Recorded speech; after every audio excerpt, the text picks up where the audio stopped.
Baik anak-anak, Ibu akan membahas soal yang sudah Ibu berikan 2 pertemuan yang lalu dan yang sampai saat ini belum ada yang mengumpulkan. Nah, ada beberapa orang chat pribadi Ibu bahwasanya belum paham tentang soal tersebut. Nah, sekarang di sini Ibu akan membahas.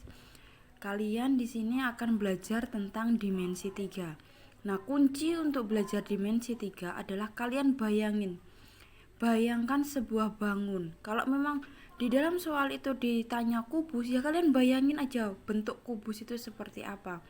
Nah, kebetulan soal ini berbentuk balok.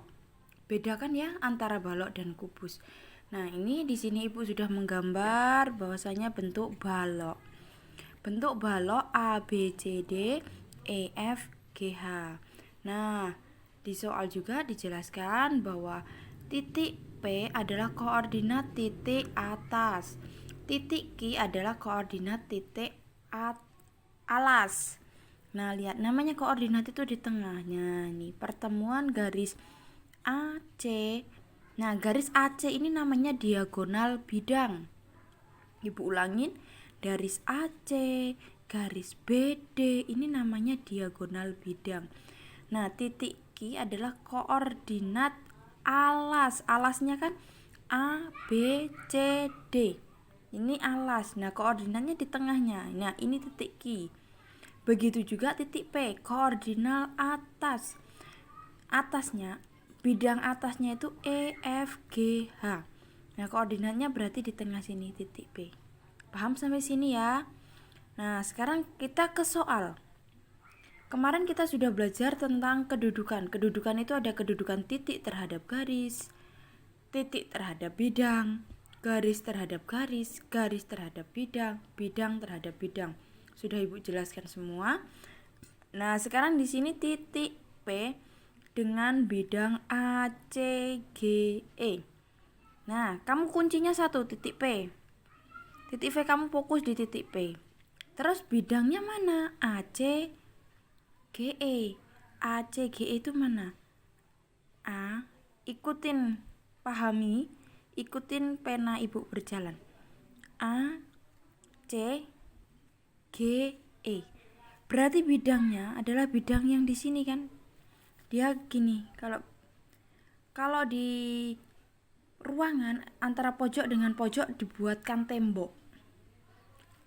A, C, G, E. Nah, titik P itu di mana? Titik P ada di bagian bidang itu kan? Berarti titik P terletak pada bidang A, C, G, E. Nah, sekarang soal yang B.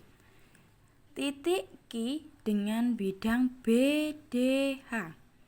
Sekarang titik Q, kamu kuncinya titik Q. Bidang B, D, H. Mana bidang B, D, H? Ikutin alurnya. B, D, H berarti B. D-nya mana? D, H. Berarti bentuknya segitiga ya. Nah, ini ibaratnya ini bisa digambar gini. Bentuknya segitiga. Terbayang tidak?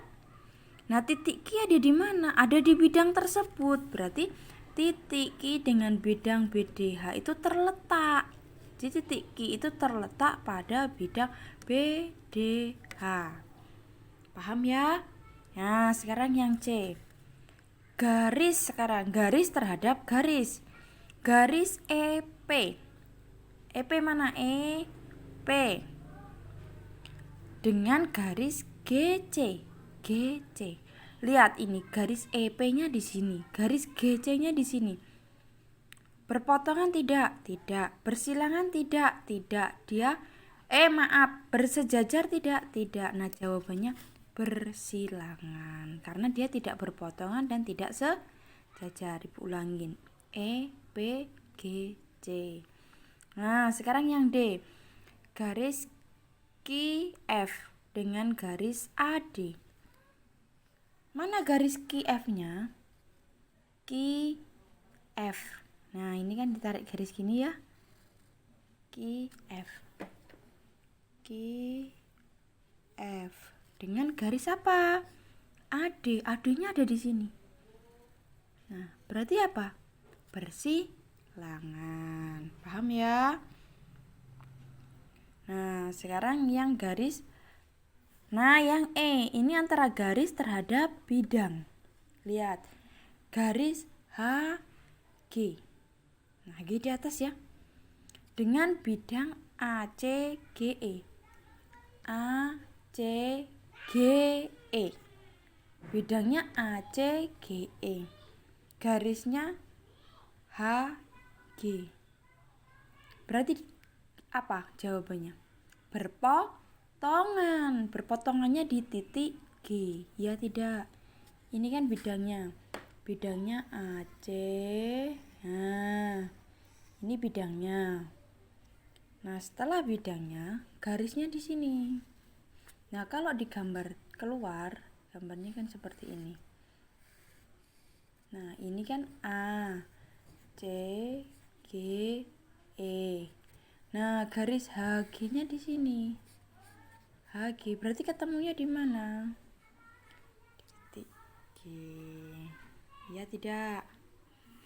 Nah, sekarang yang F. Bidang GPC dengan bidang HGD. Lihat. Bidang GPC. Berarti kan di sini ya. Lihat pena Ibu. GPC. Ya tidak. Bentuknya segitiga ya. HGD. Q-nya di sini. HGD. Dia apa? Bentuknya sejajar. Paham ya sampai sini? Coba dipahami lagi. Dan Ibu akhiri sampai di sini. Terima kasih.